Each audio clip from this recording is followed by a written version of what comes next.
یہ قرآن مجید فرقان حمید کے 20ویں سپارے کا آغاز ہے اور آج اللہ کے فضل و کرم سے نئے انگریزی سال کا بھی آغاز ہے۔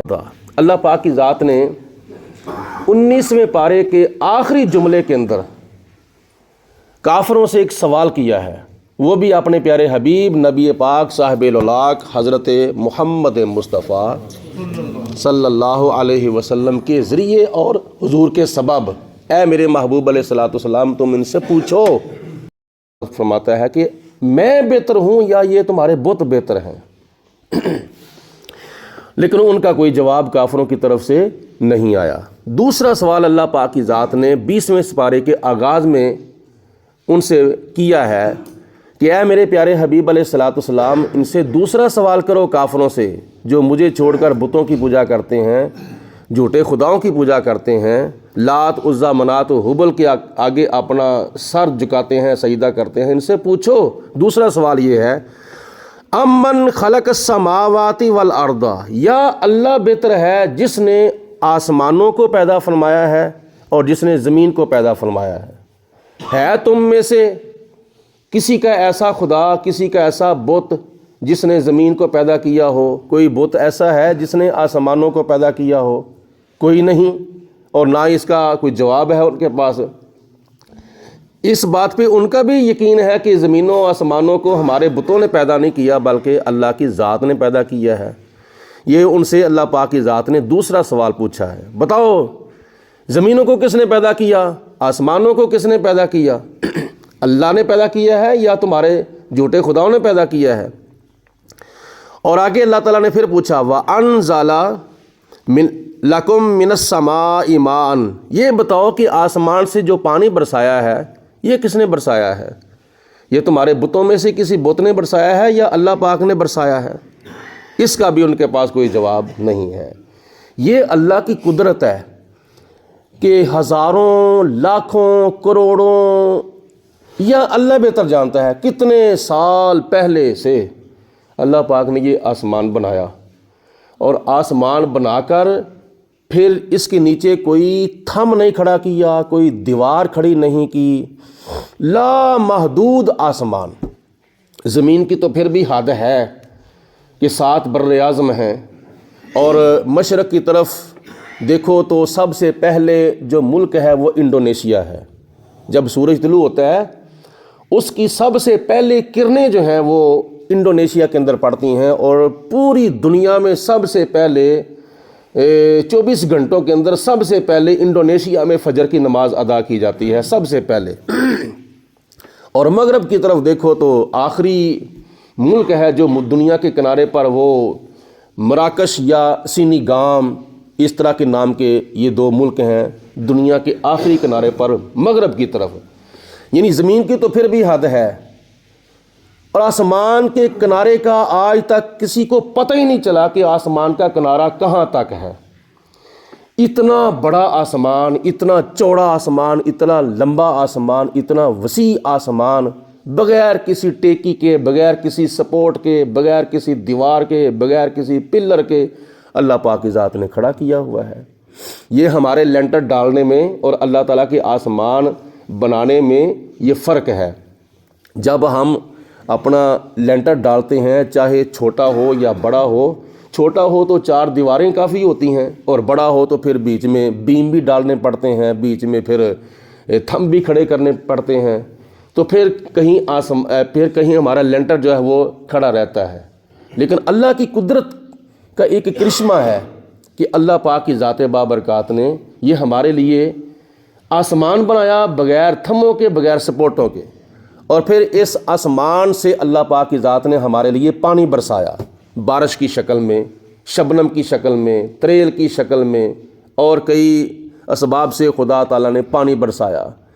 اور پھر آسمان کے اندر اللہ پاک کی ذات نے سورج کو چلا دیا، جو صبح کے وقت طلوع ہوتا ہے اور شام کے وقت غروب ہوتا ہے، اور جس کی روشنی سے دنیا جو ہے وہ روشن ہو جاتی ہے۔ اور پھر رات کا وقت ہے، اللہ پاک کی ذات نے چاند کو طلوع کر دیا، جو کیا نام ہے ادھر سے طلوع ہوتا ہے پھر ادھر ہی جا کے غروب ہو جاتا ہے۔ اور پھر تارے چمکائے ہیں آسمان پر اللہ پاک کی ذات بابرکات نے، جو رات کو ہمیں روشنی دیتے ہیں، اور ان تاروں کے ذریعے پہلے زمانوں کے اندر جو لوگ بحری سفر کرتے تھے، سمندر میں سفر کرتے تھے، اور ان کے آگے کوئی ٹارچ نہیں ہوتی تھی، کوئی لائٹ نہیں ہوتی تھی، وہ تاروں کے ذریعے راستہ تلاش کرتے تھے۔ یہ اللہ پاک کی ذات نے انسان کی ان چیزوں کے ساتھ کیسی رہنمائی فرمائی ہے۔ خدا فرماتا ہے کافروں کو، یہ کام کس نے کیا ہے؟ تمہارے بتوں نے کیا ہے یا میں نے کیا ہے؟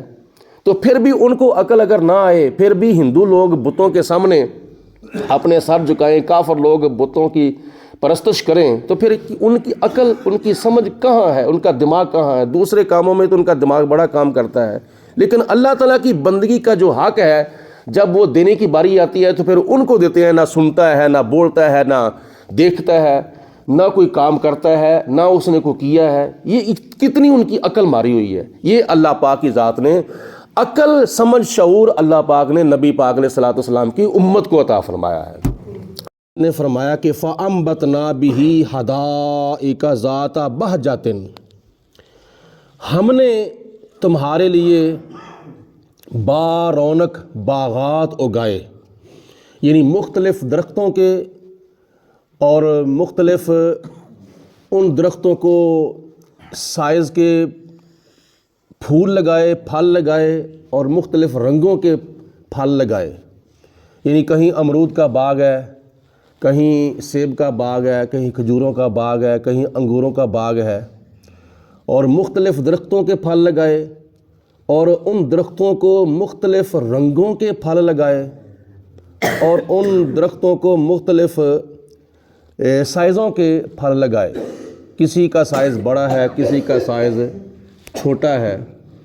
اور پھر اللہ پاک نے فرمایا کہ ان باغوں کو اگانے کے لیے، سرسبز و شاداب رکھنے کے لیے پہلے ہم نے آسمان سے بارشیں برسائیں، اور ان بارشوں کا جو ایک قسم کا پانی تھا، وہ ایک قسم کا پانی جب مختلف باغوں کو لگتا ہے تو ان کو مختلف رنگ کے پھل لگتے ہیں اور مختلف ذائقے ہوتے ہیں۔ ہے امرود بھی میٹھا مگر اس کا ذائقہ کچھ اور ہے سیب بھی میٹھا لیکن اس کا ذائقہ کچھ اور ہے کھجور بھی میٹھی لیکن اس کا ذائقہ کچھ اور ہے، انگور بھی میٹھا ہے لیکن اس کا ذائقہ کچھ اور ہے۔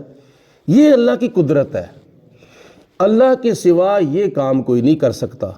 اللہ پاک کی ذات نے ہمارے لیے زمین سے کیا کچھ نہیں پیدا کیا، صرف اور صرف دو چیزیں اوپر سے آئی ہیں، ایک روح اور دوسرا یہ کلام الہی۔ یہ دو چیزیں اوپر سے آئی ہیں، باقی سب کچھ اللہ پاک نے ہمیں اس زمین سے عطا فرمایا ہے۔ سب کچھ زمین میں ہے لیکن زمین کہاں ہے؟ اے انسان تیرے قدموں کے نیچے ہے۔ اب انسان کے قدموں میں خدا کی ذات بابرکات نے سب کچھ رکھ دیا ہے، تو آگے تم اندازہ کرو کہ انسان کے دل میں پھر کیا ہے۔ یہ اللہ پاک کی ذات بابرکات کا یہ اتنا کرم ہے انسان کے اوپر کہ خدا تعالیٰ نے فرمایا تمہارے لیے میں نے یہ سب کچھ پیدا کیا ہے۔ ما کان لکم ان تنبتوا شجرہا، تمہارے اندر تو اتنی طاقت بھی نہیں تھی کہ تم اس طرح کے باغ اگاتے، اگرچہ تم بیج بوتے ہو، اگرچہ تم کھیتی باڑی کرتے ہو، اگرچہ تم ان درختوں کو پانی دیتے ہو، اگرچہ تم دیکھ بھال کرتے ہو، لیکن پھر بھی زمین سے مختلف باغات اگانا یہ میری قدرت کا ایک نظام ہے۔ اور آخر پہ خدا تعالیٰ کی ذات نے فرمایا اَإِلَٰهٌ مَّعَ اللَّهِ، کیا اللہ کے سوا اور بھی کوئی معبود ہے جن کی تم پوجا کرتے ہو؟ نہیں ہے، بل ہم قوم یعدلون، بلکہ وہ سب کچھ دیکھنے کے باوجود پھر بھی کنی کترا جاتے ہیں، پھر بھی نظر انداز کر دیتے ہیں ان باتوں کو، پھر بھی ہٹ درمی سے کام لیتے ہیں، پھر بھی ضد بازی سے کام لیتے ہیں، پھر بھی بتوں کے سامنے ہی سر جھکاتے ہیں۔ یعنی یوں کر لو کہ پھر بھی یہ اللہ کا حق جو عبادت ہے اللہ کو دینے کی بجائے پھر بھی یہ بتوں کو دیتے ہیں۔